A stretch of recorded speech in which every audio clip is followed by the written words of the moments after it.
Okay, there you are. Nat, how we doing, brother? Are we live right now? Yes, we're live. All right, sweet. So starting fresh. You know what? For anybody who's just joining and didn't hear anything from before, I think we should go over a few things that took place in on Non Sequitor Show tonight with you and a few of the atheists, actually. Yeah, so I'm just sharing the link, making sure I've done everything I can real quick before I get into a discussion of this thing with what happened, transpired.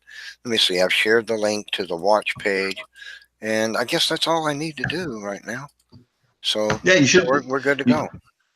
you Now should I be want good to for check my now. YouTube channel and see if it's actually showing up in. It is. I just checked. Okay, cool. Good. So you're good. We're good. Yep, it is. Um, There it is.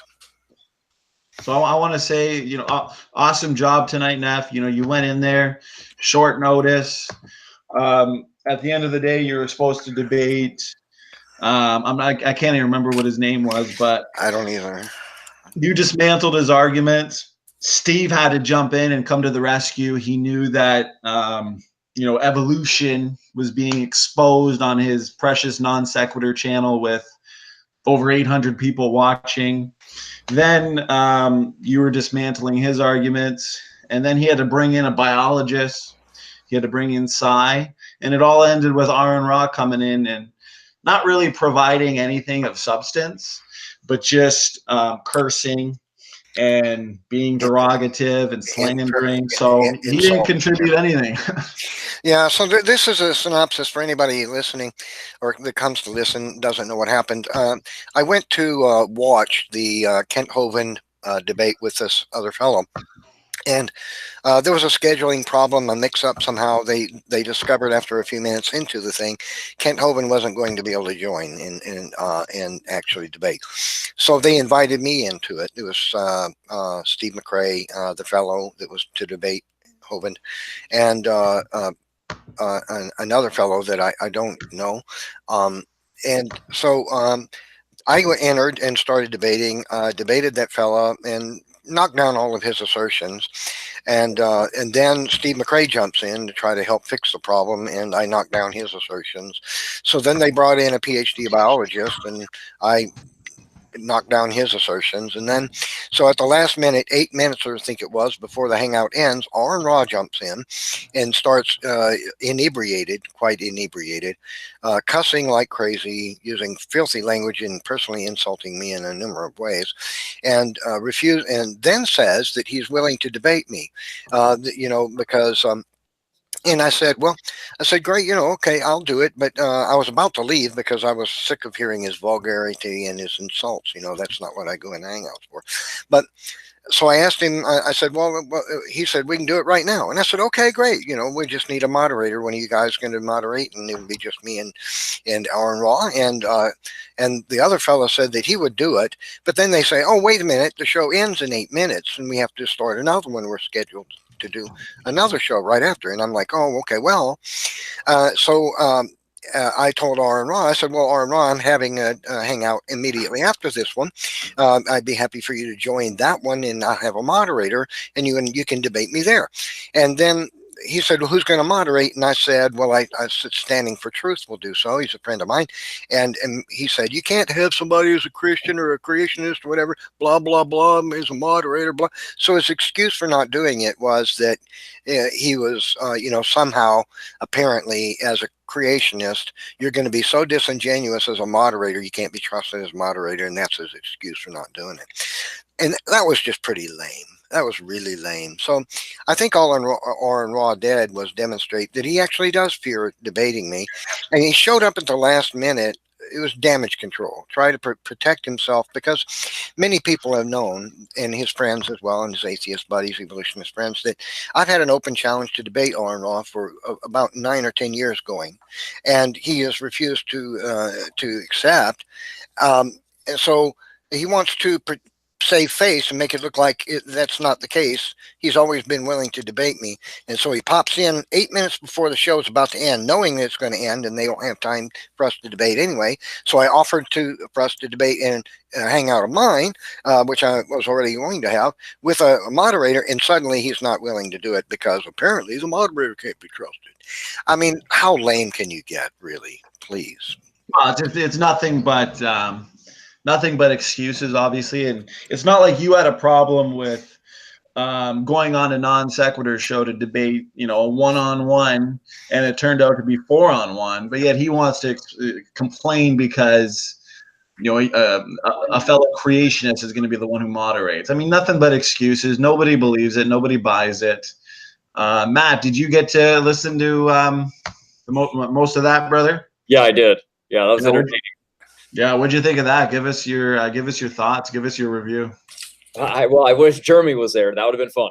But oh, he was on the sidelines. He was really. I got to hear his comments. That was fun. He didn't have many nice things to say. We know how triggered he gets, and we love it for it.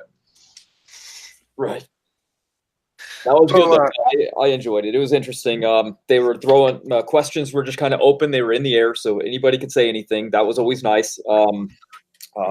It was kind of random, but that's good. That's kind of how debates sometimes go. I don't know what happened to Kent Hovind. I guess he had lined up. He's debating tomorrow night at 8. Right. Yeah. So they rescheduled it for whatever reason. But to be honest with you, Kent Hovind doesn't owe Non Sequitor Show anything. He's blessed them with his appearance. How many times? 5 times. And each time they got, thousands and thousands of views. The Orin Raw, over 350,000 views. But they do nothing but slander him, scoff at him. So, you know what? They're going to do it on his time as far as I'm concerned. Yeah. It's kind of funny how they say, they don't want you moderating because you're a Christian, right? But they say their show's fine, but it's completely secular. They're all atheists. Oh, exactly. That's why I say, you know what? I want to support James and his modern day debate channel. And I talked to James privately, and Neff and myself, we're going to help his channel grow by really just debating any evolutionist on his channel. And he's a very unbiased, fair moderator. He's not like the guys on Non Sequitor Show. So I know for myself, I'd personally rather go on Modern Day Debates channel and debate there than to go on Non Sequitur and allow it to turn into a 4-on-1 like it did tonight. Even though it was a complete success, it showed the strength of young Earth creation, and Neff just destroyed their arguments one by one. Yeah. I would want to talk for a second about inviting people in here. You know that some atheists will porn bomb your hangout and ruin it. And so I worry about that, because the last time I think I was in a hangout and a friend of mine said, yeah, I think I can trust this guy. It was another fellow. It's not one of you guys. I can trust this guy. I can vouch for him. And he shared the link to join with the guy. And sure enough, he porn bombed the hangout. So if you don't know for sure that you can trust somebody, don't invite them. Yeah, that's a good point, Neff. That's a good point.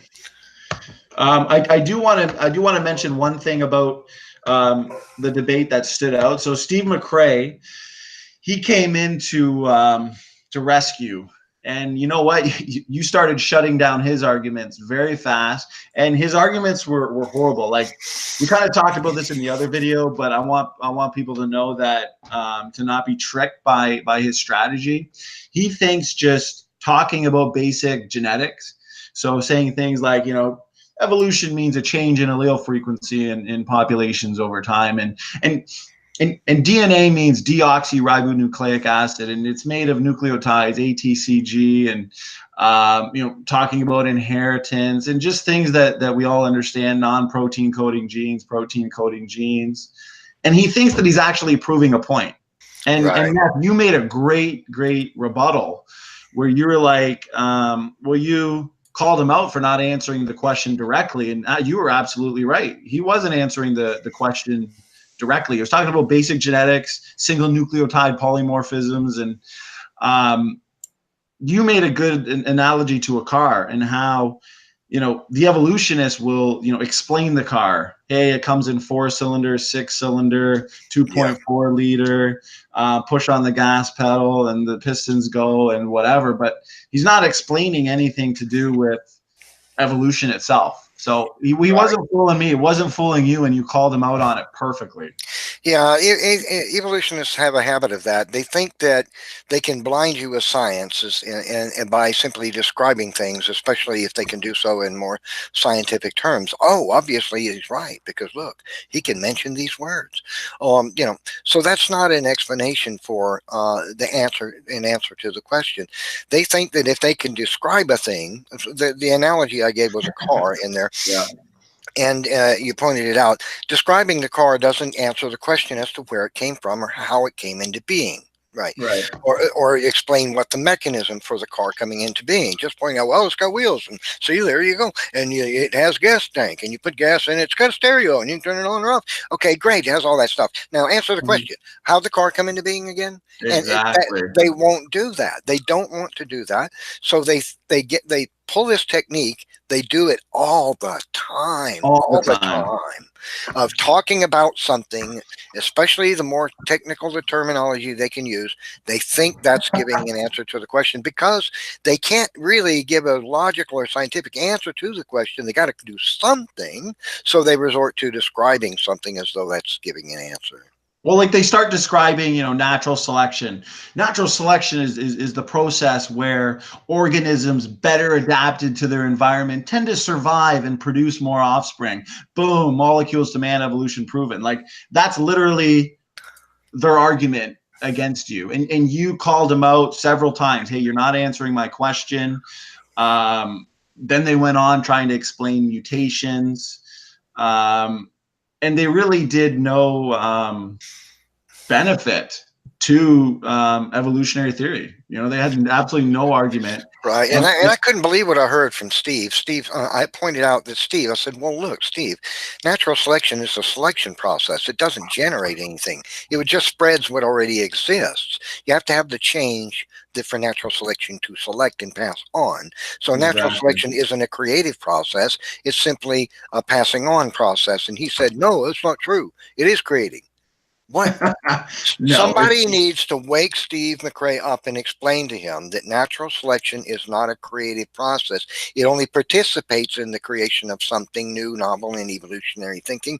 But there has to be the change first for natural selection to pass it on. Natural selection creates nothing. It only preserves what already exists. That was an absolutely ridiculous thing for Steve to say.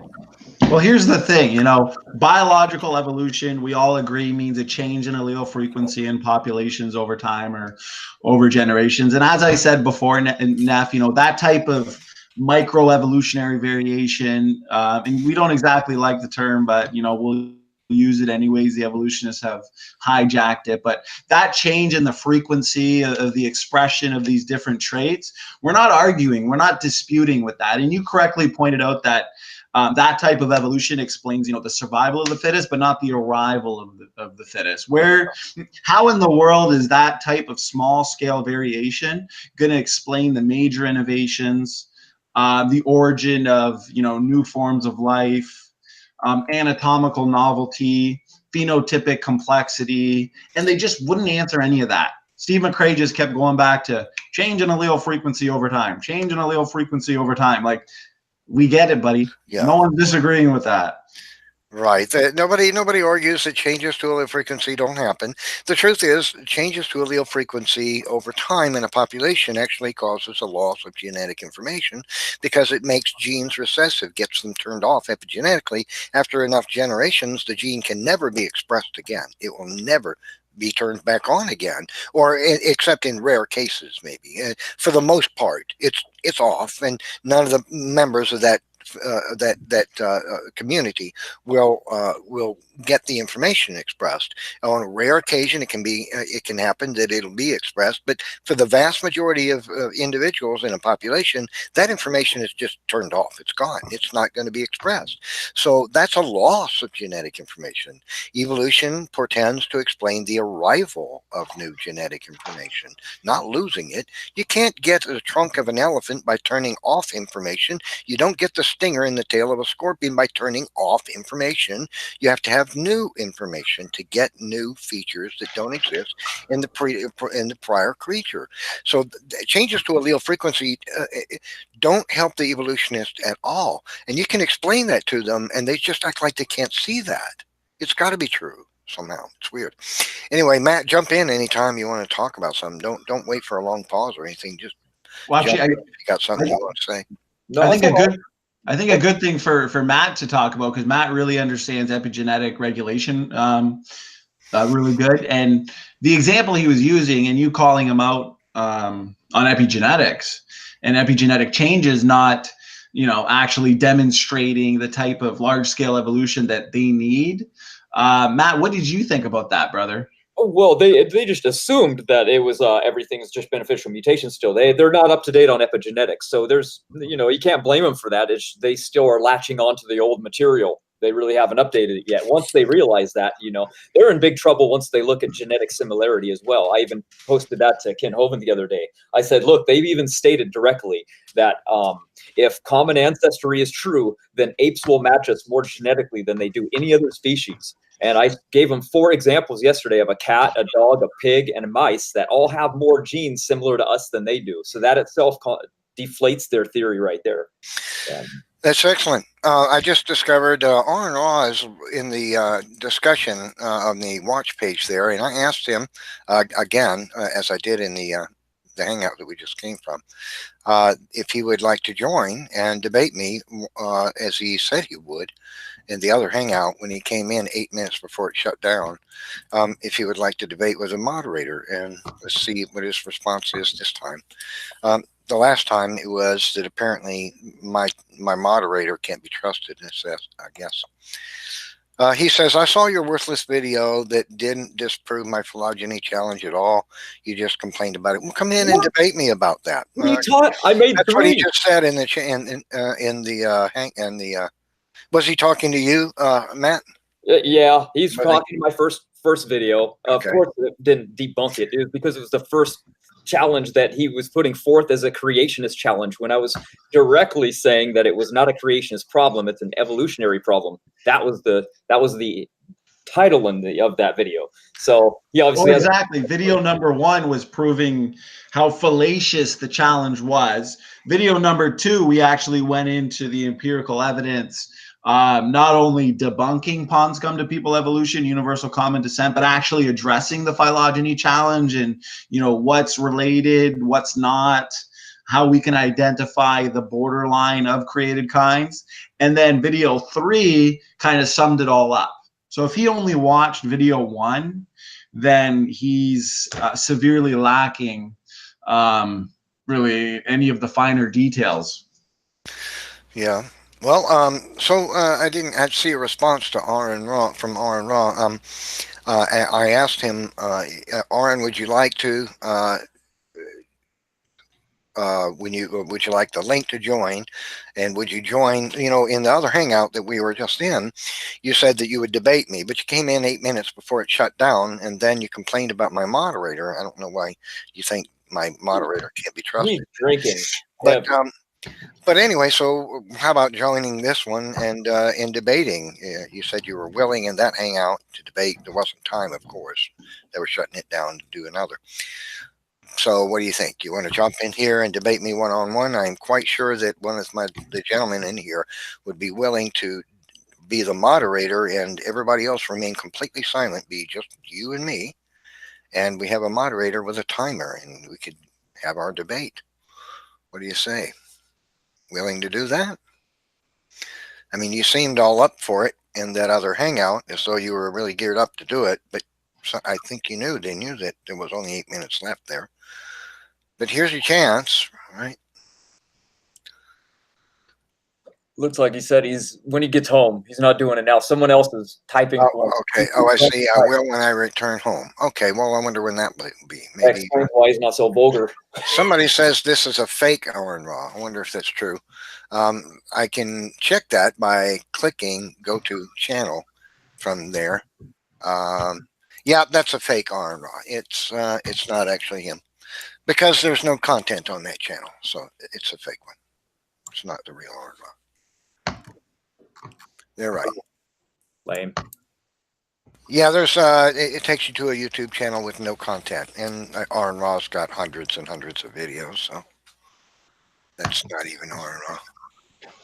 Yeah, Orin, honestly, his knowledge in genetics lacks anyways, and like I was saying earlier, his entire phylogenetic systematics is based on some major false assumptions that we've addressed a million times. A lot of the pseudogenes he uses, a lot of the genetic markers they use, they've all been overturned. Junk DNA is dead, and the trajectory of discovery favors genome-wide functionality. So these DNA differences, this neutral variation that, well, for one, Dr. Mays talks about, is better explained under a biblical creation model of common design. So, I mean, his argument falls flat on its face. I'll be back in just 1 minute, guys. Go ahead and keep talking. I have to do something real quick for my wife. I'll be right back. All right. Yeah, would you see? Isn't it funny, Matt, how they got to come in and like hyenas, right? They come in packs. So it starts off 1-on-1. Mccrae comes in 2-on-1. Cy comes in from BioLogos, and you know what? Cy's argument in regards to, well, he spent a great deal of time just explaining, mutations, natural selection, whatever it is, nothing we even disagree with. And he went on about bacteria and really gave no example or empirical data supporting evolutionary theory anyways. And supposedly that's supposed to be Steve Mccrae's go-to scientist.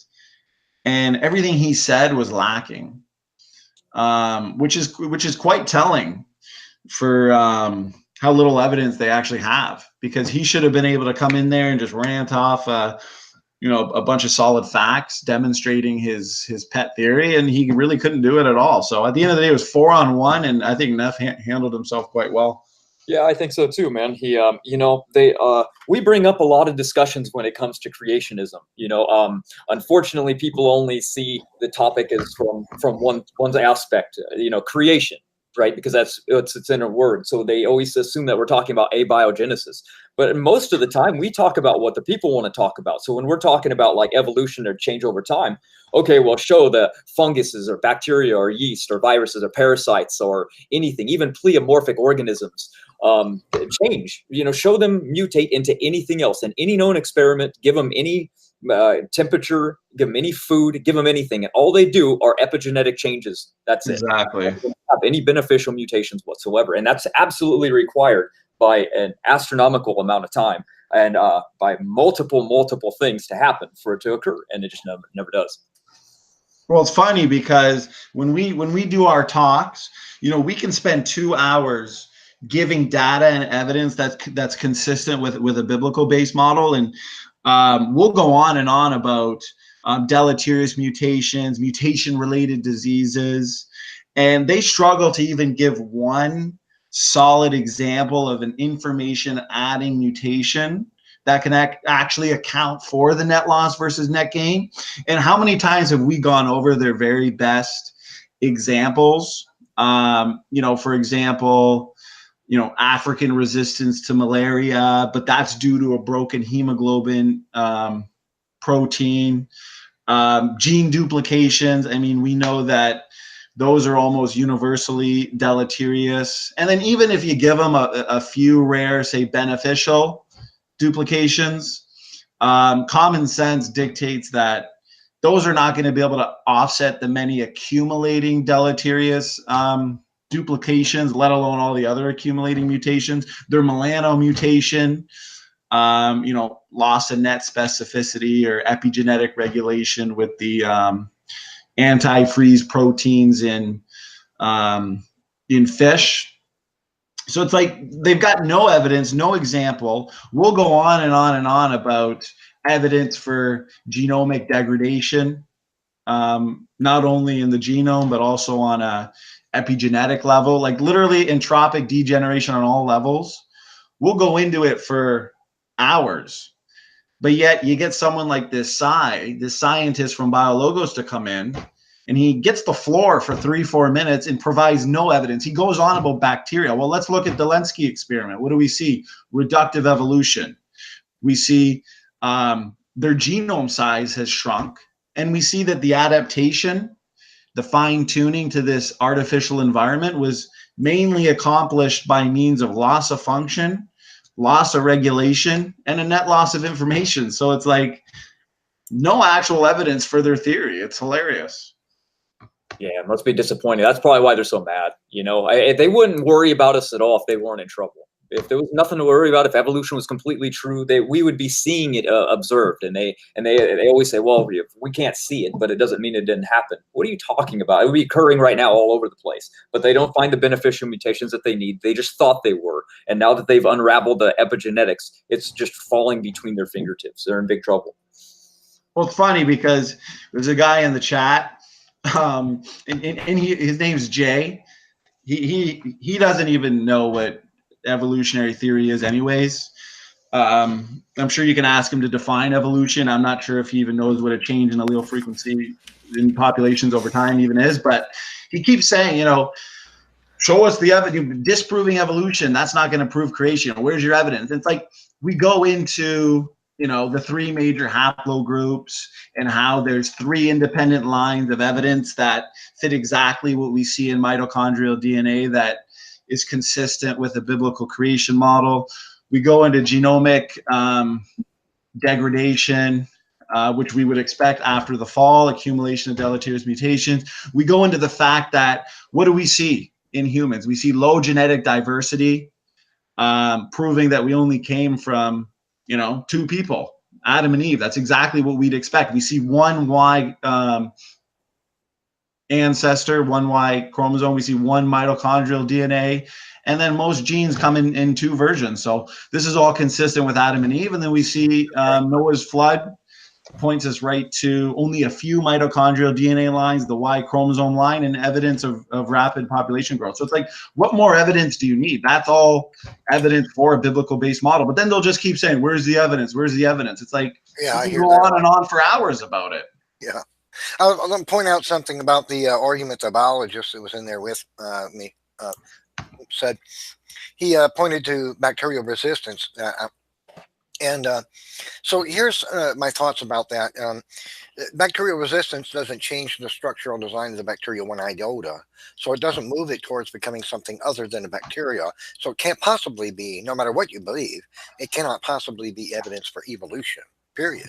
But the truth is that bacterial resistance is simply an organism expressing an ability they already possess. They already have an immune system, and they're simply expressing it because of something that they've encountered in their environment. They're not gaining anything new. They're expressing the very same system that they have, the immune system, which is based on somatic mutation, which is program mutation, and it's algorithmic. And evolution can't explain the existence of algorithms because they're non-physical fundamental entities produced only by intelligence. Chemistry cannot create algorithms. So that's one of the empirical evidences of intelligent design, is that living systems have genetic algorithms, algorithmic operations in their DNA. So gaining an immunity is a lousy example or argument from evolutionists, but they use these kinds of arguments because that's all they've got. They don't have any actual. All they got, exactly. They've got to say something, so they point to bacterial resistance, which is not evidence of evolution. And gaining these immunities actually weakens the organism.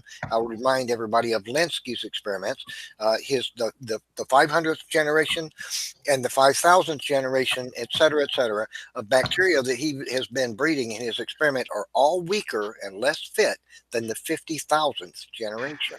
So these are gaining immunities and constantly changing frequencies of alleles in the population of these bacteria.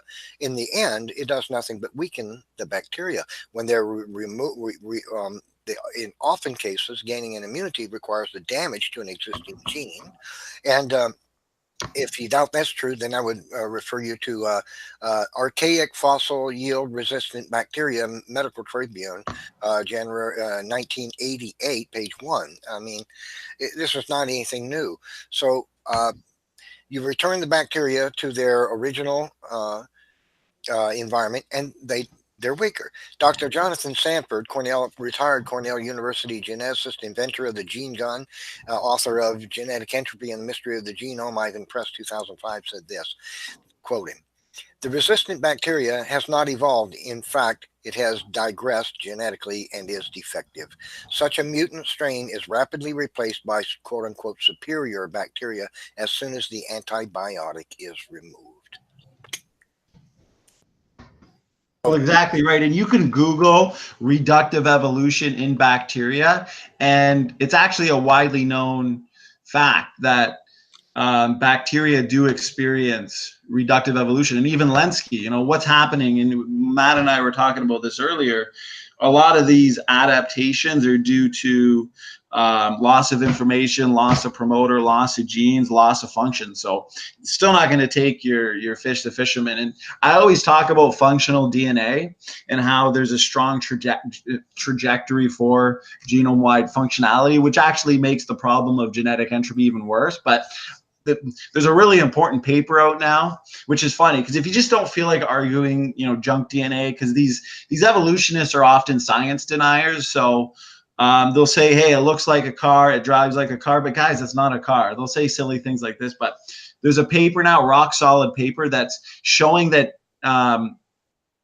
if a substantial fraction of the human genome is functional, as I said, then this type of evolution, macroevolution, would not be possible, right? But in the paper, it shows that even if the genome was even 10% functional, so if you just want to give it to them and say, okay, the majority of our genome's junk, based on genomic degradation, the evolution of man would still be impossible.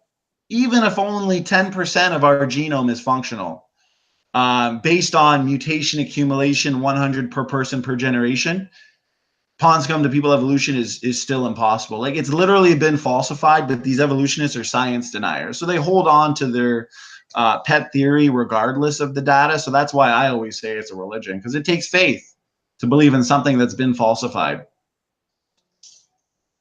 Oh yeah, I've given a paper that showed 22 falsifications of evolution, and then the ones that we've done, with genetic degradation and showing that there's genetic similarities are totally bunked, so it threw away their phylogenetic trees. And basically, under our video, they don't post anything. They just are like, "That's stupid." Yeah, exactly. Ad hominems. Science is stupid? Oh my goodness, really? Yeah, sure. It's right.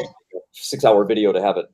Just that was the only comment, It's so funny. We go into like such significant detail, technical facts, disproving universal common ancestry, proving biblical creation, and it's flooded with atheist comments. Like Matt just said, you're dumb, you're stupid, you believe in a fairy tale, like as if that's going to make us kneel over and say, oh wow, you guys are right.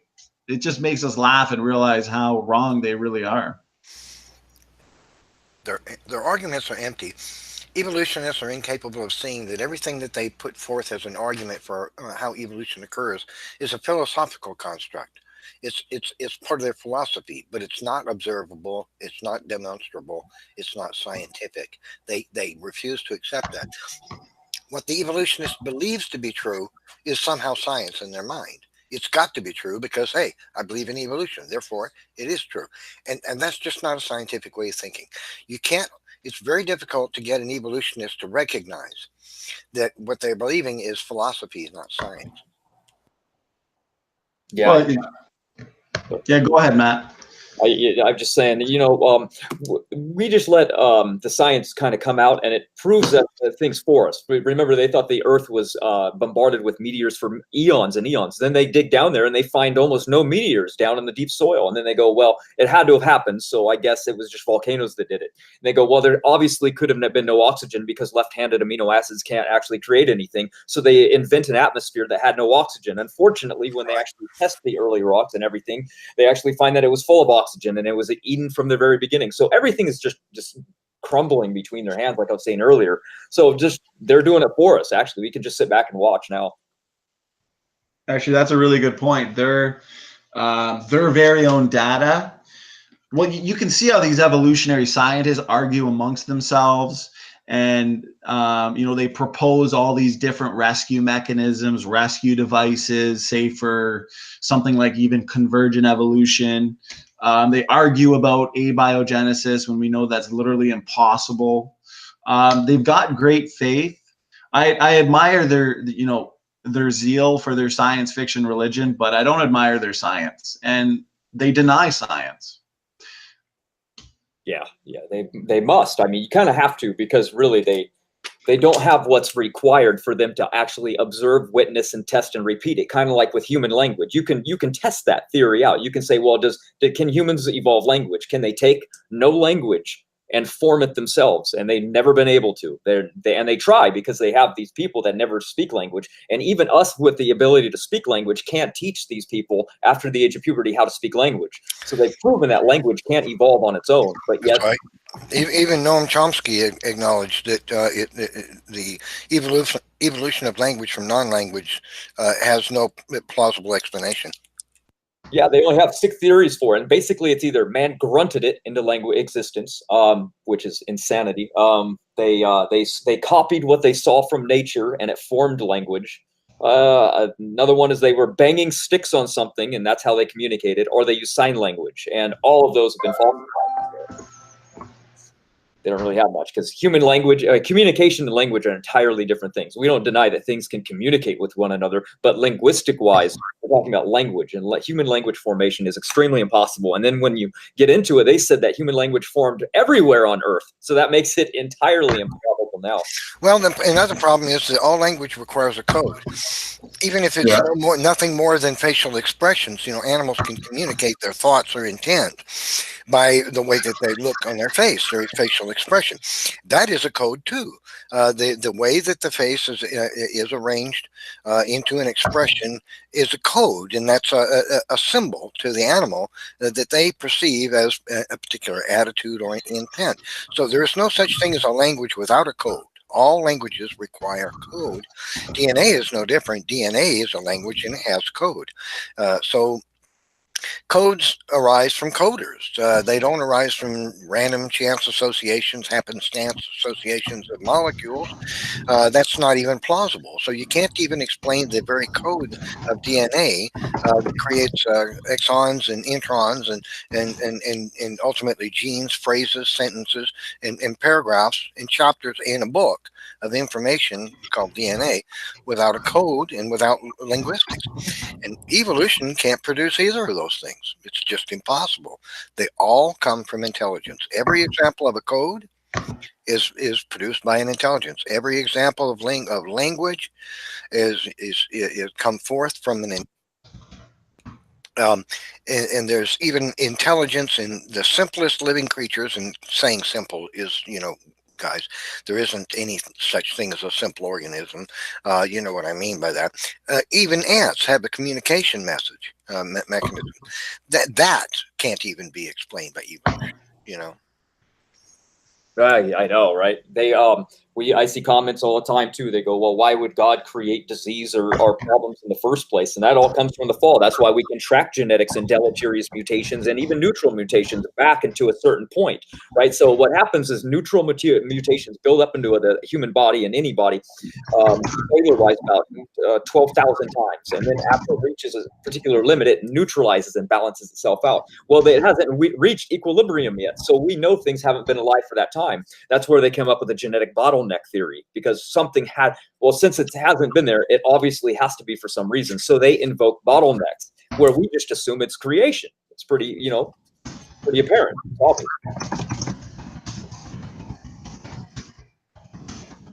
So I like genetics. I like understanding disease, and diseases build up rampantly. We have an annual increase in deleterious mutation diseases that come about by 12,000 a year. That's no mystery. We know that. We know that cancer is supposed to be 50% more in 10 years from now. That's a lot. That's 1 out of every 2 people that you know will have cancer. That's incredibly high. So if we don't have these such a thing as deleterious genetic mutation buildup, then I don't know what is. Well, Exactly. A good point. Hey, I wonder if Orin Raw got drunk tonight because he was asked to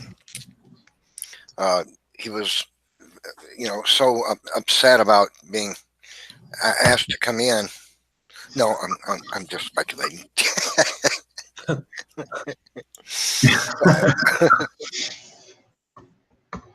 But it's so funny, just like Matt was just saying with, well, for one, they have no explanation for how natural selection can stop the genetic degradation of our genome. But the thing is, it's kind of like a double whammy.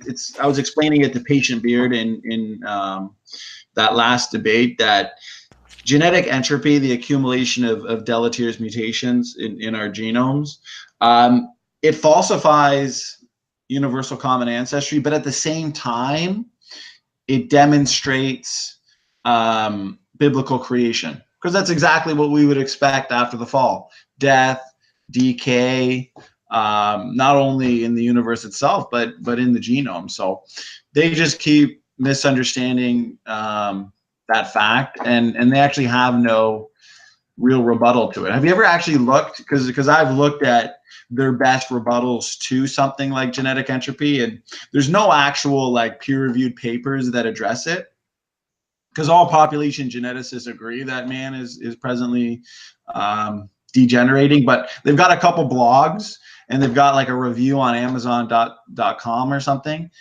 and that's all they have. And it's funny because when you argue with these atheists, those are the same arguments that they're using. Nothing but weak, easily debunked arguments. Yeah, it's. Go ahead. And even this, Neff, are you there, brother?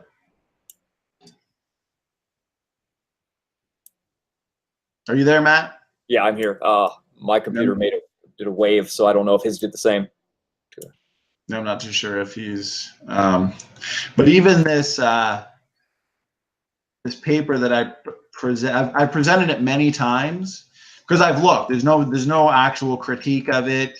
There's no rebuttal. It's been read by 10,000 scientists, and it's actually falsified universal common descent. It's called the waiting time problem, and it has to do with the evolution of a hominid population and how long it would take just for 2 nucleotides in that genome and switch them to 2 other nucleotides at the same location. And it goes into great depths explaining how, like, if you're just waiting for a single mutation, just a single nucleotide change, and you're waiting for the change to take hold in the population and then become selected to fixation because that's what they need, it would take about 1.5 million years, and it only goes up from there. And to get a string of 8, the more you read on, which would be equivalent to a short genetic word, you literally need more time than the universe has had. So there's a huge waiting time problem for just the evolution of man. It makes evolution impossible. Oh yeah, especially their time frame that we've actually shown. They said that the missing link common ancestor was probably somewhere around 135,000 years ago. So they said that's probably when the human genetic bottleneck probably occurred. But when they look in their own fossil record, there was no bottleneck. So they're at a huge problem. That's why they said, well, mitochondrial Eve and Adam probably just weren't the only individuals that there were. Yeah. But unfortunately, the math proves that wrong as well. So they're in trouble. They have to come up with more rescuing devices. They do, and everything is a rescue device. Imagine, Matt, a little while ago, you were talking about the abiogenesis idea is implausible, partly because they've discovered that the Earth has always had an abundant amount of oxygen and water, as far as they can tell. The theory is that the Earth was once a ball of magma that was floating in space, and it cooled over millions of years, and comets struck the planet and brought the water that is now our oceans. It was bombarded by an unbelievable, wow, would that have to be an unbelievable number of comets, right, to bring that much water to the Earth, for one thing. But then where's this idea then that there's not oxygen or water for abiogenesis to occur if the very oceans themselves were brought to it? Imagine that before the comet bombardment happened, there was no water on the Earth. Evolution can't start there. Abiogenesis, even if it were possible, it's not. But even if it were possible, there's no water. Life isn't going to exist where there's no water and no oxygen. So life couldn't have evolved before the bombardment took place. It would have had to have taken place early in the bombardment stage, and then of course survived the bombardment. Wow, you really got to package a lot of just so stories. Well, no, they just happened to never get hit by a comet, or no shockwave ever came by and wiped out the thing that just evolved. It just happened that way. It was amazing. Well, that's why I always say it's a science fiction religion. It's something they have to believe in. There's a lot of storytelling. It's one big giant fairy tale, and a lot of this only happens, like say chemical evolution, abiogenesis, the origin of species, universal common ancestry. It only happens in the imagination of the evolutionist who wants to believe in it so bad. So at the end of the day, they can believe in it all they want, but it takes blind faith, and it's a science fiction religion. And when they argue it as if it's empirical science, that's when I get fired up, because what they're doing is they're hijacking science and hiding their religion under the word science when it has nothing to do with science. Exactly. Well, the problem that we have is, they're using truth and they're mixing it with lies. They're combining us with things that we aren't. They'll say like, humans are, we're in the same category with apes. And then you say, really? Okay, well, how can we prove that? And they go, well, we're the same as them. Really? Because I don't look like them. So they'll go, okay, well, let's look more advanced than that. Let's look past. Okay, let's do that. Let's look at genetics. And then we find that we're, some genetic similarities. And then you look at the genetic similarities in other things and you find, oh, we're even more in line with a general house cat than we are with an ape. So then they go, well, look at comparative anatomy then. See, we look very similar. It's like, well, really? Because primates, for the most part, only one that exists is a fruitarian, like human beings, which is the owl monkey. All other ones are omnivores. We're frugivores. Our complete digestion is at 12 to 18 hours. We have long saculated colons. We metabolize only small amounts of vitamin A, which require no cholesterol. We require fiber for peristalsis. We have high alkaline and urine and weak hydrochloric acid. But omnivores have everything the opposite of that. I can go down the list of homology on how we do not match primates whatsoever. But, as soon as you say that doesn't match, they go, well, it's okay that we don't match entirely, of course. Exactly. So, I don't know. They have an argument against everything. It's crazy. That's right. Phylogenetics is really, it's a huge package of assumptions. We expect genetic similarity if we have a common designer. But one of the things the evolutionists don't tell you about is all the incongruencies in their phylogenetics. For example, let me give you a statement by a science paper titled An Estimation of the Mccrae Phylogeny, a Combined Analysis Approach. This was posted in PLOS journal. They state this: incongruencies across different data sets is not a novel observation within mammalian phylogenetic analysis. Therefore, in a final test. Whoa. Well, it looks like he, Neff, you there, brother? Neff, you won't link dead. He might just have to come back in. But what kind of jumped out at me, what you were talking about with homology and how little we actually do share with what evolutionists want to. I think a good way to start a debate, Matt, you mentioned it. We need to ask What was the question we need to ask them about whether or not they're a monkey? Oh, I said a great way to start a debate was like, make sure, say, please tell me, are you an ape? Do you believe that we came from apes? And are you an ape? Because if you agree that, then we can move on, right? Just state out loud for everybody that you believe you're a monkey, and that's fine. Go with that. Mm-hmm. And then we'll state our model, and we believe that that's not true and that you're above an animal. And it's so funny because, well, even in my debate with Patient Beard, when he cut me off and said, oh, you're not presenting a model, and he cut me off right after I proved that humans are not apes and they are created separately and uniquely in the image of God.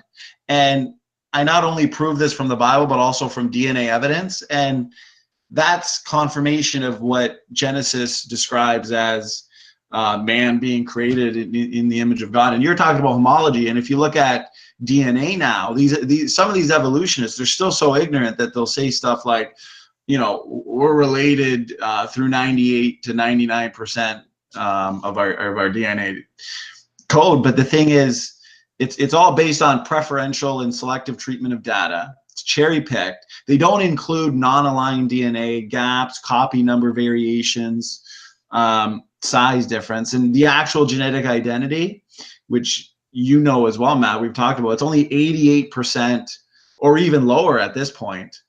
And that's 400 million DNA differences. I'm losing my DNA differences could be detrimental. That's 400 million. Right. I popped out. I guess you guys didn't hear anything I said. You cut out pretty early. Yeah, you cut out about 2 minutes ago. Okay, so let me. I'm downloading something. That's why I paused that download. But let me give you just one statement. They don't want to talk about the incongruencies in their phylogenetics. They don't talk about that, and there's tremendous number of incongruencies are everywhere. Things that don't match up with their idea of phylogenetics. For example, biologist Dr. Jonathan Wells, he's an intelligent design proponent, stated in the American Spectator, December 2000. He said this, but biologists have known for 100 years that homologous structures are often not produced by similar development pathways, and they have known for 30 years that they are not often produced by similar genes either. So there is no empirically demonstrated mechanism to establish that homologies are due to common ancestry rather than common design. Now, that's a very interesting subject because what scientists have discovered, for example, is that the front legs of the front legs of a frog are developed by a different set of homeobox genes than the wings of a bird or the front limbs of a gecko. Now, that's not consistent with evolution theory. If evolution had produced the front legs of creatures in the distant past, it should have preserved those genes with modification, changing them so that they now produce, instead of the legs of this creature, but the difference in the legs of another kind of creature. And as birds evolved from reptiles, then those same genes should have been preserved, just modified, so now that they don't produce front legs like in a frog anymore, but they produce wings. The problem is they're not even the same sets of genes. The genes that produce the wings in a bird are not the same genes that produce the front legs in a frog, which are not the same genes that produce the front legs in a gecko. Now, that doesn't jive with evolution theory. They're different genetic developmental pathway for the front limbs on these different creatures, and going even back to fish. So they don't like to tell you about these. If evolution were true, it should have preserved those very same genes to produce the front limbs, for example, in all those species, and just modified them so that the limbs they produce are different, just like the wings of a bird are different from the legs of a frog, right? Instead, they're completely different homeobox genes. See, so evolution would have to start from scratch and create new sets of homeobox genes to produce the front limbs. But wait a minute, evolution tells us that the reason a bird has wings, front limbs, is the same reason that a frog has front limbs and a gecko has front limbs, and that a fish has flippers fins at the front of its anatomy is because evolution preserved that. That's the whole homologous structure comparative anatomy argument, right? But it doesn't wash because in many cases they find that the genes that produce them are different sets of genes in different locations of the DNA for these different species. That's completely not in line with what evolution theory tells you, would have us believe. But evolutionists don't like discussing the incongruencies in their phylogenetics, and there's many, many, many examples. But they somehow, isn't it marvelous, they don't like telling anybody about the an outrageous number of incongruencies with their phylogenetics. Well, I kind of caught the end there with the inconsistencies and lack of uniqueness of the phylogenetic trees, as you were talking about, and how they just explain it away through convergent evolution. Did you talk about the protein Preston, Neff? No, I didn't mention that protein specifically. Well, it's hilarious because whales, dolphins, and bats, they're the only mammals that have echolocation system, and on the basis of just gross anatomy, the whales and dolphins are classified closer to the cow than the bats. But on the basis of their echolocation systems, if we look at that, they should belong with the bats. But then when we look at molecular analysis of this protein I'm talking about, Preston, it puts whales and dolphins squarely with the bats. And the Preston molecules in whales and dolphins, I think they've got 14 amino acids that are not in the Preston molecule of any other mammals except for the bats, whose protein Preston also has those same 14 amino acids. So molecular analysis, as well as just looking at gross anatomy, proves that these phylogenetic trees don't even represent objective reality. Yeah. And to be honest with you, anybody with common sense knows that this actually falsifies their theory. Right. Right. Here's it's right. That's correct. Let me provide you one more statement, because evolutionists they say, oh, that's baloney, but the creationists don't. They don't have anything to back up what they say. Oh, yes, I do. This is from Carl Woes. He's the microbiologist. He's famed for discovering the third domain of life, the archaea. And he said this in 1998, and I quote him: "No consistent organismal phylogeny has emerged from the many individual protein phylogenies so far produced." And he's also said, phylogenetic incongruencies can be seen everywhere in the universal tree, from its root to the major branchings and among the various taxa that make up the primary groups themselves. So, I mean, are we to believe what he says, that there are an insurmountable number of phylogenetic incongruencies, that things just don't add up to the tree of life posited by the evolutionists? Well, of course he knows what he's talking about. This is a world-renowned biologist. He's not making this up. You think he's going to tell a story to all his peers and everybody look at him with a raised eyebrow and say, what the heck did he just say? What a nutbag. Let's get rid of this guy. No, of course not. So it's true. The evolutionists don't like talking about their tremendous number of phylogenetic incongruencies. They only point out whenever they find a protein that's very, very similar to another protein in a different species, they'll claim, oh, look, evolution explains it. But one of the problems with that is that proteins are so incredibly specific that a difference of only 1 or 3 amino acids means a tremendously great problem for evolution. And you can't point to a similarity in a protein in a chimpanzee in a human being and say, look, this is proof that evolution is true. No, it's proof that the complexity of a protein is something that can never be produced by evolution, and that there's a fundamentally tremendous difference in the biology of a chimpanzee and a human being that evolution theory can never span. Just can't be true. By this alone, we know evolution can't be true, that 80% of the proteins in the human genome are different by at least 1 amino acid from those of chimpanzees, because evolution, firstly, can't even produce a protein. It'd be impossible. And secondly, if a mutation changes a protein code so that a single amino acid gets substituted with the wrong one and changes the protein, then you've got a terrible problem, because now you've got a disease. And, you know, you can't say evolution proceeds on the back of a disease-making process. So, come on. But they don't want to tell you about the inconsistencies. They only tell you about things that look like they work for evolution theory if you believe the premise to begin with. I agree. I agree. They have a lot of problems. They you know, apparently evolution is just supposed to help you adapt to wherever you're at as long as you survive as a species. Yet human beings, however, are inferior to these primates in every way. Literally, physically, our muscle tissues are very, very weak. They have a powerful jaw. They can crack through coconuts in one bite. They have a completely powerful immune system, almost immune to all infection. They have dense fur. We lost ours, so now what? We have to wear clothing. That makes sense.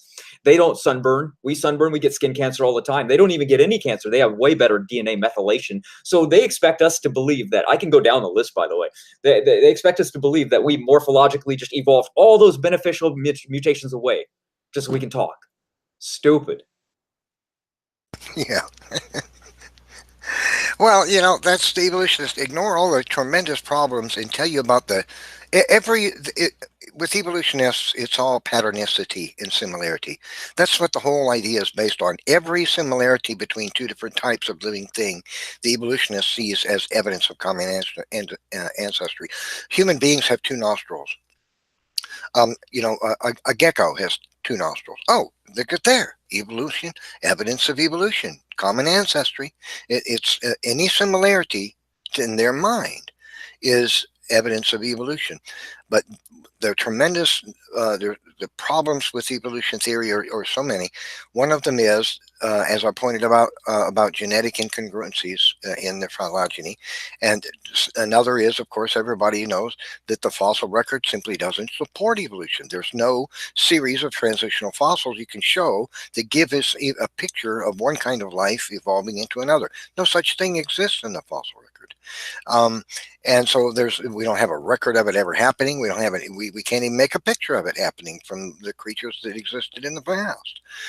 And the list just keeps getting worse and worse and worse. I think one of the worst, most destructive things to the evolution theory is proteins. And evolutionists have to believe that proteins evolved, that they actually came into being, and that changes to existing protein codes is why the proteins in one type of creature are different by so many thousands of them from the proteins in a creature that is supposedly reasonably closely related to over evolutionary history. The problem with that is that you can't willy-nilly change the mutations cannot evolve protein. The proteins are so highly specific, you damage them and you result in disease, weakness, deformity when you mess around with protein codes. Who was it? Douglas Axe, the biologist Douglas Axe of the Discovery Institute.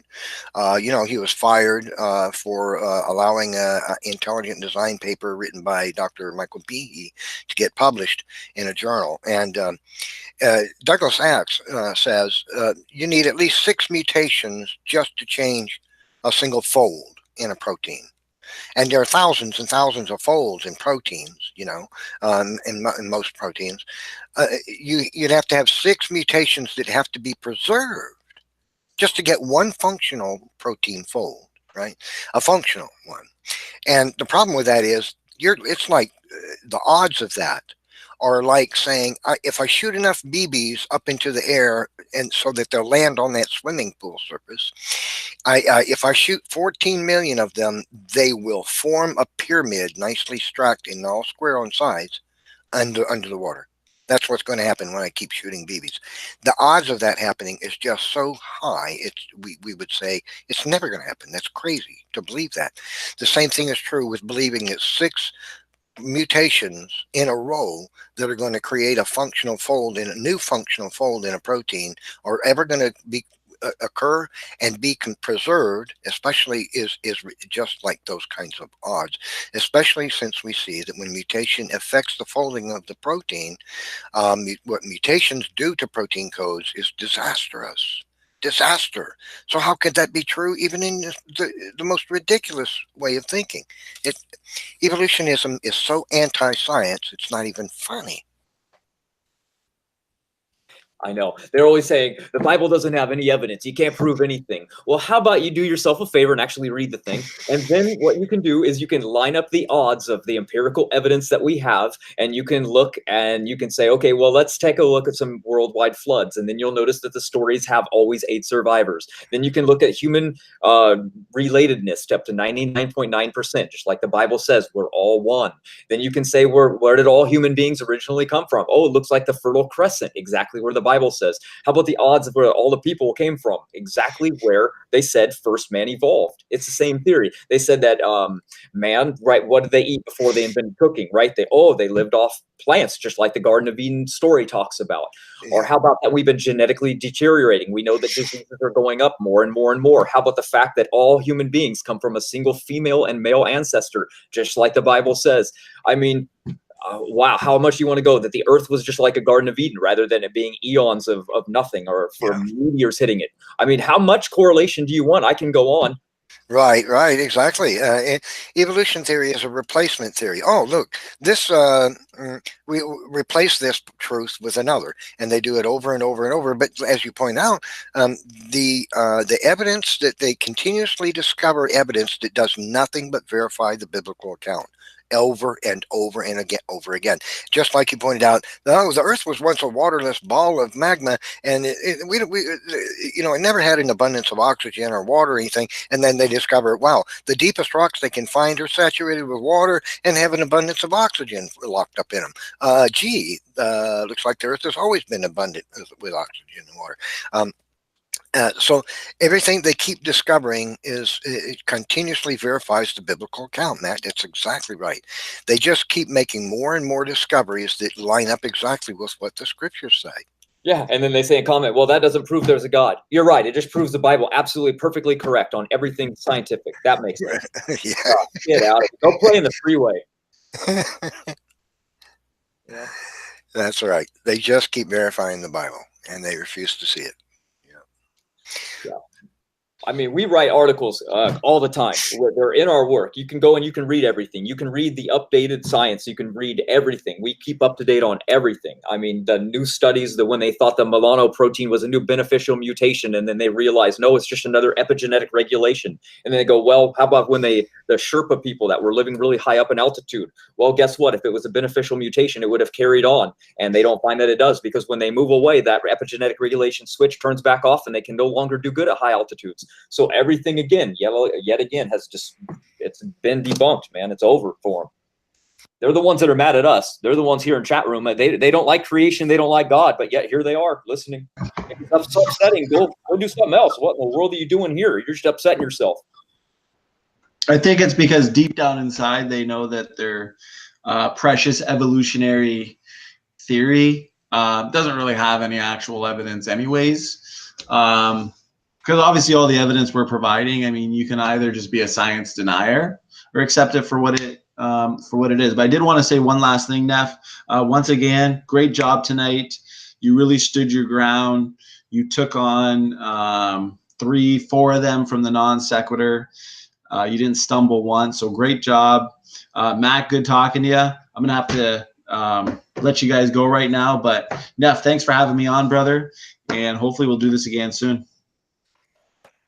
Nice.